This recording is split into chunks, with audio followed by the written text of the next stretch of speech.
Hello friends, today we are trying to explain our tip temperature thermometer. We will explain not only our tip temperature thermometer, we will explain about what is available in the market and what is the scenario, how good is giving add-on values about the tip temperature thermometer itself to the customer. For example, there are nowadays two type of sensors used actually to measure the tip temperature. One is with the tri-junction. If you see, the pack comes with the 10 sensor, and there is a second type of thermometer Goot introduced, where they use this type of sensors. So this type of sensors comes 3 in 1 pack. So these sensors are a tri-junction, basically 3-point connection, and these sensors basically gives a very low life, and customer need to replace again and again.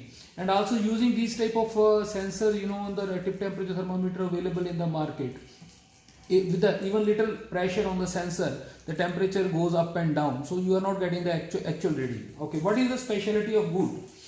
They are giving the sensors which is a long life.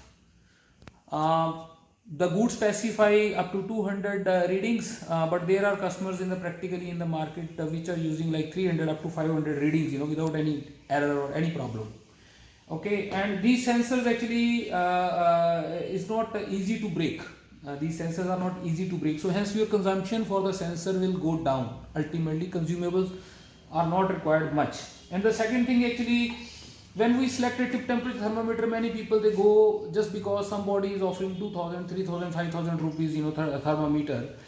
But when we select the station, generally we in the process we say, okay, what is the accuracy of the soldering station? People are talking about like 2-3 degree, 5 degree accuracy, or 2% accuracy, right?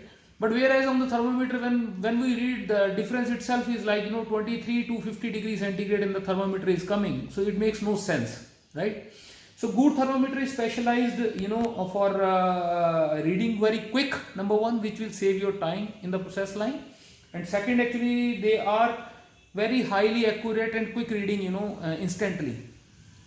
So these thermometers are advantage actually to save your time and save consumables. There are two models actually in Goot. One is TM100. Here actually you can have a peak hold also, and there is a battery indication. If the power is low, it will indicate the power. Sensor is easy to mount, like something like this. You press, you put the sensor and leave it, and then you can read easily. We will show you in working how it is working later on stage.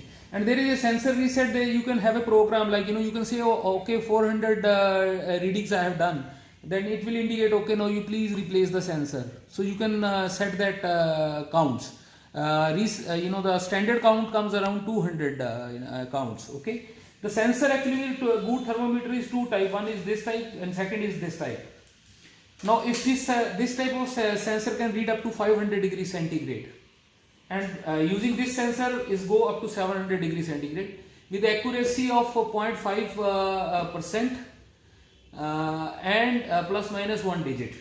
So this probe also can be connected over here and can use the solder bath temperature or any high temperature bath. You can read up to 700 degrees centigrade using this probe with the same thermometer.